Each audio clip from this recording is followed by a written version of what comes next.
खालापूर तालुक्यातील सौरोळी या ठिकाणी पवई आदिवासी वाडी आहे. आपण या पवई आदिवासी वाडीमध्ये भेट दिली.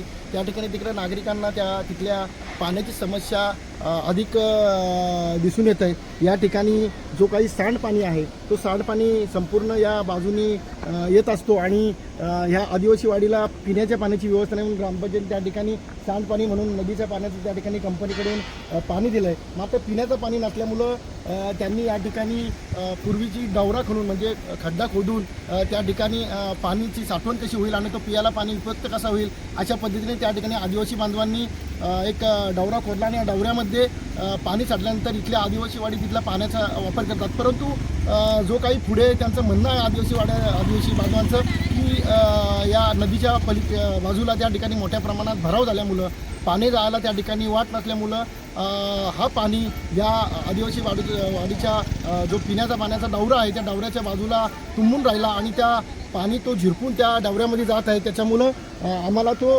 दूषित पाणी पिण्याची आमच्यावर वेळ आली आहे आणि या दूषित पाण्यामुळं सर्व आदिवासी महिलांची म्हणणं आहे की दूषित पाणी पिल्यामुळं आमच्या या इथल्या परिसरात जवळजवळ 16 ते 17 कुटुंब यातले लहान मुलं असतील, त्याचबरोबर मोठी पुरुष मंडळी असतील, महिला मंडळी असतील, यांना त्याची झळ बसते आणि आजारी अनेक मुलं या ठिकाणी आहेत. प्रशासनाच्या वतीने त्या ठिकाणी सर्व्हिससुद्धा केला जाते. मात्र या ठिकाणी आदिवासींच्या समस्या जी काय आहे ती त्याच्या बाबतीत ग्रामपंचायतीला आम्ही कळवलं आहे. मात्र प्रशासनाने याची दखल घेऊन त्या ठिकाणी भराव जरी झाला असला मालकीच्या जागेत तरी त्या ठिकाणून हा जो काही सांडपाणी गावात येणार आहे तो पाणी मार्गस्थ होण्यासाठी त्या ठिकाणी मार्ग काढावा अशी त्यांची मागणी आहे. परंतु याच्यावरती आता गांभीर्य किती प्रशासन घेतं आहे आणि आदिवासी बांधवांना स्वच्छ पाणी मिळेल का हा प्रश्न मात्र या ठिकाणी समोर आलेला आहे.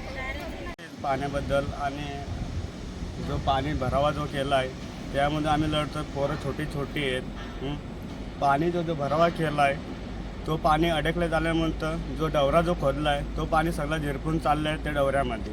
त्यामुळं पोरा लेकरांना सगळ्यांना त्रास होतो आहे, मोठ्यापणचा आणि सगळ्यांच्या ह्याच्यापर्यंत हेच विनंती. त्यामुळं काल मी सांगितलं पण नागरिकांना जाऊन पण ग्रामपंचायतीमध्ये पण बोललो मी का असं आहे बघा तुम्ही काय करता असं म्हणून दादांना पण बोलवले पत्रकारवाल्यांना तुम्ही येऊन बघा वाडीमध्ये काय चाललं आहे ते तुमच्या डोळ्यासमोर बघा काय झालं आहे ते. आणि तो जो भरावा जो केला आहे त्याने पूर्ण जो पाणी अडलं गेलं आहे तो सगळा पाणी आमच्या डवऱ्यामध्ये जातो. आणि हे पण तुम्हाला सांगतो तो आताच जर सुधारणा केली अख्खा पाणी कुठं जाणार, नाला पण नाही केला. जो नालाचं पाणी जो जाणारा पाणी बंद केला आहे का उपयोग आहे. पाणी जो येतोय हा सगळा वरण येतोय, गावचं पाणी सगळं नाल्याचं पाणी येतोय, घाणीचं पाणी आहे सगळा, संडास बाथरूमचा पाणी जो येतोय तो तुंबल्या गेल्यानंतर तो झिरपून पाणी आपल्या डवऱ्यात जो पिणारचं आम्ही स्वच्छ पाणी पितो त्याच्यामध्ये तो पाणी जमा होतो. मग त्यामुळं पोरांना आणि मोठ्या माणसांना पण त्रास होतो. आणि त्याच्यामध्ये काय केलं आहे समोरचा पण जो भरावा केला आहे त्यामध्ये तो पाणी पण तुंबला आहे. भरावा केलाय सगळा तो पाणी सगळा कोरडलाय तो सगळा आमच्या पियाच्या पाण्यामध्ये सगळं घाण पाणी जातंय. सारखी दवाखान्यामध्ये घ्यायला लागतं. मोठी माणसं पण आजारी झाले.